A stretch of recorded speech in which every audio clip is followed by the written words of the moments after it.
Okay, we are back in Photoshop, and this week we are talking about masking. Um, what masking is and how it works. So we are just going to find an image and get it into Photoshop. We're using the drag and drop technique, but you could use File Open or use Adobe Bridge or anything else to get your image into Photoshop. Okay, this week, a lot of the tools and techniques and features that are in Photoshop that we've talked about before are going to kind of start coming together. So you can kind of see how all of what we've learned is very cumulative. So here we have an image in Photoshop, and this is just a single layer that's locked. I'm going to click on the lock to unlock it. And what I'm now going to do is add a mask. You add a mask through one of a couple of different methods. At the bottom of the Layers panel, there's a little box down here, or a little icon. It is a circle inside of a white rectangle. Of course, if you hover over it, Photoshop will tell you what it does. Let me move that up. If I hover over it, it will say Add Layer Mask, and there it is. I could click that, and that will add a layer mask. I could also come up here to my Layer menu, go down to Layer Mask, and click on one of these two options. We'll talk more about the difference from those options here in a minute, but for now, I'm just going to click on Reveal All, and I will get my mask. My mask, of course, shows up right beside my thumbnail in my layer right over here, so I can tell that I have this mask that is linked. I can tell that by this little chain right there to this layer. And what a mask actually does is it non-destructively hides or shows a part of a layer using black, white, or shades of gray. So right now, we have this layer mask that's attached to this layer. And if I look at my mask, I can see that it is completely white. We can tell that because of the fact that the actual mask thumbnail preview itself is completely white. What that means is that 100% all of that image is going to show. Now, if I were to go to my brush tool and change my color to black and start painting, wherever I paint black in a mask, using my bracket key to make my brush larger, is going to make this layer disappear. So this is kind of, you might be thinking to yourself right now, why not just use the eraser tool, right? And that's a good point. Why not just use the eraser tool? We're just getting rid of a portion of this image, but we're doing it in a slightly more complicated way. And the reason is this. With Photoshop, the best way to edit is through non-destructive editing. Non-destructive editing is when you basically leave your layer intact. You don't adjust the original pixels. You leave them there. And if I were to mask or delete something with the eraser tool, and then I go, I don't know, 50 steps in the future, and I think back to myself, oh, I wish I had a portion of that image there, the eraser tool is not going to be able to paint that image back in. But with masking, I can now switch my brush tool back to white, and whenever I paint white, it's going to bring that part of the image back. That's why we call this non-destructive editing, because I can always undo something. The Command or Control Z command to undo something in Photoshop really only lasts for a certain amount of steps. You can actually change that number of steps in your menu settings. But let's talk about a couple of different ways we could use masks. I'm going to open up a different image. Let's see what we've got to work with.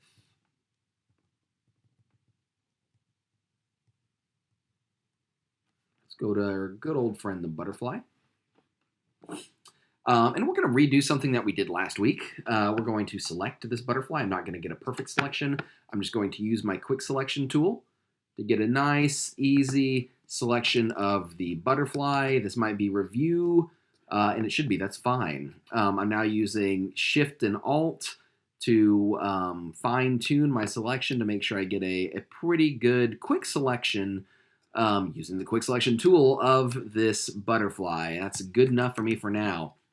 And you'll notice if I come up here to my adjustment layers and I click on hue and saturation, I get my adjustment layer. And by the way, you've probably seen masks before. If you've used Photoshop in any amount, you've seen or used masks, but we're going to talk about them in a much more detailed way this week. So let's go back. Let's undo a couple things. So we had a selection. I clicked on the hue saturation adjustment layer, and it added that adjustment. I didn't see any change because I haven't actually changed anything yet. But if I look at the adjustment layer, I see the same thing that we were looking at earlier. I see my layer mask. And it will actually preview how it's masked out. So it took that selection that I had and it made my selection white in the mask and everything else black. That means whenever I move the hue around, it is only changing the part of the image that I had selected. It has everything else masked out, aka it's black in my mask, so it's not being affected. Now, if I were to start painting white, and I'm making sure that I'm in my mask, wherever I paint white, we can tell that other parts of the image are now changing color as well, and we didn't really want that to happen. If I let go, you can see that it updates the thumbnail of my mask automatically. I'm going to hit Command or Control Z to undo that. Let's pick up a new image. Well, let's go to this one. Let's zoom in on, let's say that I wanted to upload this image as stock, but I wanted to make it so that the company that took this, that created this camera, aka Polaroid, was not really identifiable. I could first use my patch tool to select and get rid of the little one-step logo. Now, what just happened there is actually a common mistake. I'm using my patch tool, and I wanted to try to get rid of this. Patch tool I haven't talked about yet, but allows you to get rid of things. And you normally just select what you don't want, drag it to a spot that you do like, let go, and it will get rid of it. It didn't work because I have my mask selected. If I select my actual image and then select this, drag it to a spot that I like better, let go, it will get rid of it completely. So here's what we're going to do. We're going to do a hue saturation layer. We don't want the colors, the Polaroid colors, to be identifiable, so I'm going to shift around the hue until they become completely different. We'll desaturate them slightly too. Now, of course, that changed the whole entire image, which looks ridiculous. But what I can do is I can take this mask, it's currently white, and I'm going to make it a black mask, which you can do by inverting it, aka getting the opposite. So I'm going to hold the Command or Control key on my keyboard and just hit I for invert. And what it will do is it will invert my mask. It took it from a white mask and made it a black mask. So now I can very easily zoom in, go back to my brush tool, and if I'm wanting to apply that adjustment to a part of the image. So what I'm going to do, if I want that adjustment to show up, I'm going to make sure that I'm painting white. So I've got my brush tool, I'm selecting white, I'm going to adjust the size of my brush, and I'm just going to paint, make this brush a little softer, only on the parts that I want to change the color of. And wherever I paint it, it's going to change the color of that part of the image. Lo and behold, when we did it, we can see that we've adjusted the colors there. So it's less identifiable there. And you notice if I were to accidentally paint white somewhere else, it would change the color of other parts of the image like we don't want. We hit Command or Control Z to undo that. Let's get rid of that one, open up a different picture. Okay, let's go to, let's find a face. Looking at stuff from last week. Okay, we'll open up Charlie's face here. And once again, this will be a little bit of review. So we're going to take a texture. Let's find a texture that we like. I'm going to go up here with this leaf texture. And I'm going to apply it to this image. We will adjust it so that it better fits across all of his skin. And then, once again, we would use blending modes in this case to find one where it interacts good with our picture. I actually like both darken and multiply, but I think I'm going to stick with multiply and knock the opacity down just a smidge. So by default, we see these ugly squares on this image, but if I add a mask to it, I can now go to my brush tool and paint out parts of this texture where I don't want it to show up. So I'm going to make sure that I'm painting black. Black hides part of a layer, white shows, and I'm just going to paint out the part of the texture that I don't want. We're just zooming in, constantly changing around the size of my brush using my bracket keys. I'm not going to get a perfect result here, but you will be able to kind of figure out what we're doing. And we're only applying the texture to his skin. Now, the beauty of this is that I am continuously messing this up, right? You can see parts of the edges where it's not perfect. But what I can do is, because it's masking and it's non-destructive, is I can zoom in and paint it back in. So if I was like, whoops, I can now switch back to white over here and paint that part of the texture back in right over there. So it's a lot of switching back and forth between black and white. Now, if we wanted a little bit of the texture to show up, but not all of it, you don't necessarily have to paint white or black. You could paint a shade of gray. So I'm going to go right there in the middle, and now where I paint gray, it will really only show up a little bit on the image. We only wanted a little bit on his eyes, so we can paint it out there. Now, if we wanted it to be completely gone on the fence here, which of course we would, we could just click on the fence and start painting it off of the fence. Now, this would take a while. I'm not going to make you guys sit through waiting for me to do that, but you can kind of see what it would look like. And if I mess up like that, I can just go back and start painting white where I wanted to start to be able to see the texture again. Let's zoom back out and kind of see what we did. And yeah, of course it looks ridiculous, but compared to what it looked like at the beginning, you can see that we are selectively applying a part of it, an image, to something else. We'll close that out. Let's open up another picture and we'll further illustrate our point. Okay, let's go to this picture of a woman pouring green tea. So let's say that I liked this image, but I thought that the tea wasn't vibrant enough. I could add a hue saturation layer, but I feel like we do that all the time. So let's add a color balance layer, and we'll shift the colors a little bit more towards the yellow and a little bit more towards the green for the midtones. Let's actually go to the highlights as well, which is the brighter parts of the image, and we'll tinker with it there too. Okay, so let's say that I liked the tea better looking this way, but I don't like the rest of the image. It gives it a really ugly hue to it. So our adjustment here is automatically applying to the entire image, and that's because my mask is white.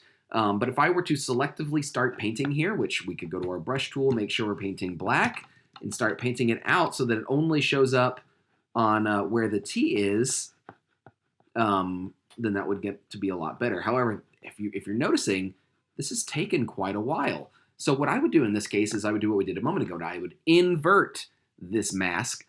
So I would start with a black mask. So if your mask is already white, you can hold Command or Control and hit Control-I to invert, and it will automatically turn into a black mask. So now if I wanted that adjustment to show up, I could just go to my brush tool again and this time start painting white.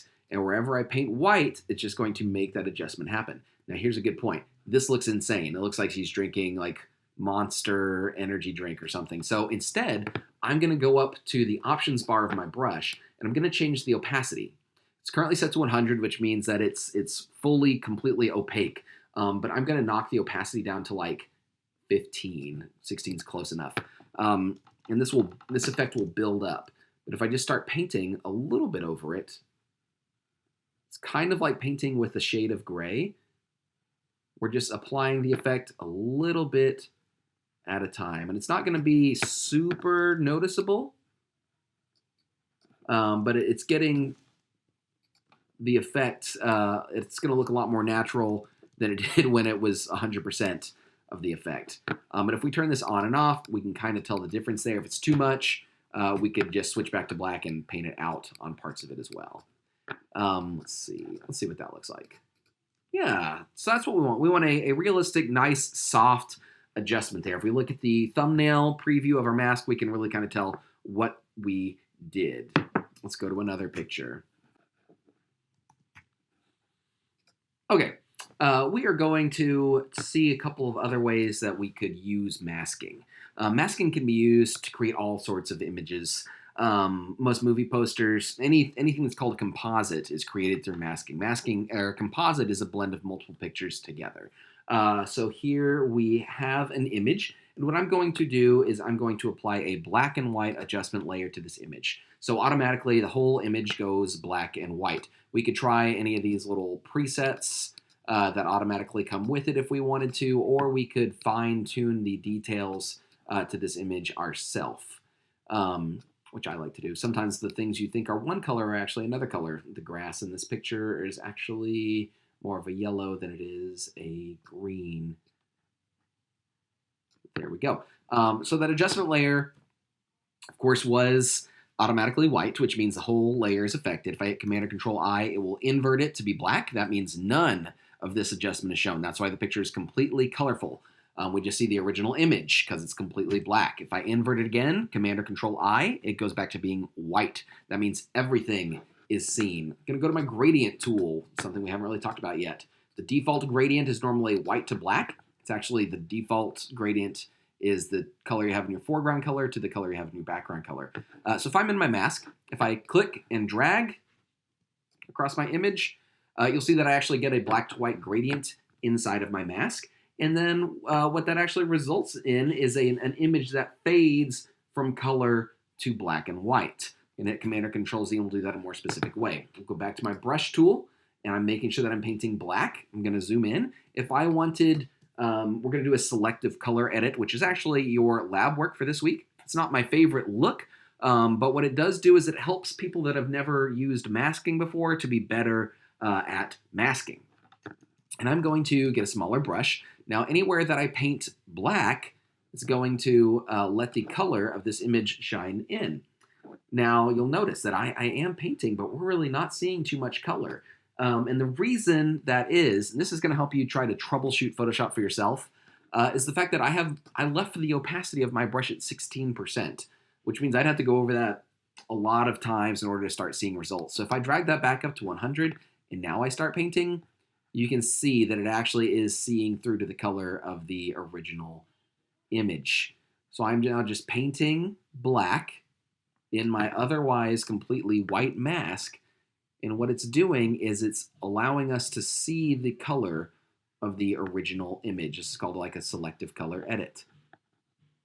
Now you could, if you wanted to, get a selection first and start with that, and that will give you a maybe a cleaner result. But I think zooming in and painting manually is almost, I don't know, maybe like a better result. It makes you feel a little bit more in tune with the image itself. So we are just painting black on the part of the image that we've deemed the focal point. You can tell that we are going off on a couple parts, and that's okay because we're doing non-destructive editing. We can go back and fix this afterwards. And wherever we paint black, it's hiding that part of the mask and allowing us to see through to the original image. All right, so down here at the bottom, that's going to be tough because we have the grass that's coming in. But yeah, what I would do then in this case would be to zoom in a little bit closer, switch and start painting white, and I can paint white to get rid of other parts of the image.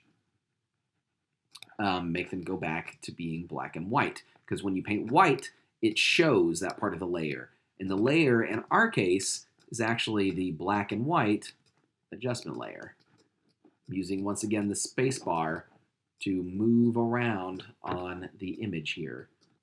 So I'm not going to force you guys to watch me do this whole entire thing. Let's do it one more time, and I'll show you a different way. We're going to open up a different image into Photoshop. Here we have it. We're going to do the same thing. We're going to do a selective color edit on this. This time we're going to unlock the background first. I'll show you a different way to unlock the background. We have our text right here, the name of the layer, which is called background. I'm just going to double click it, and that will bring up a little dialog box. I'm going to bring it over from the other screen. And it says, what do you want to rename the layer? We'll just call this one Boy in Woods. We could give it a color if we wanted to. We'll make it red. And we're going to leave the blending mode and the layer opacity at normal and say OK. Look, it highlighted it in red, and it changed the name of it for me. So this time we're going to do the same thing. But before we add our black and white adjustment layer, I'm going to use my quick selection tool to get a selection. I can zoom in, and it's not going to be the most perfect selection.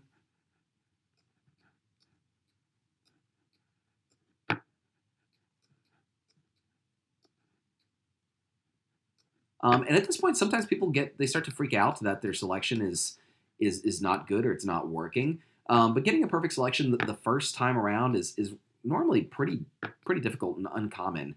You're going to use a variety of tools, combinations of different tools in order to help you get a perfect selection. So I would at this point probably switch over to the lasso tool, and I could start holding Alt, circling what I don't like to take away from my selection. If there's part that I wanted to add to it, I would switch to Shift. Alt removes, Shift adds. That should be review from when we talked about selections.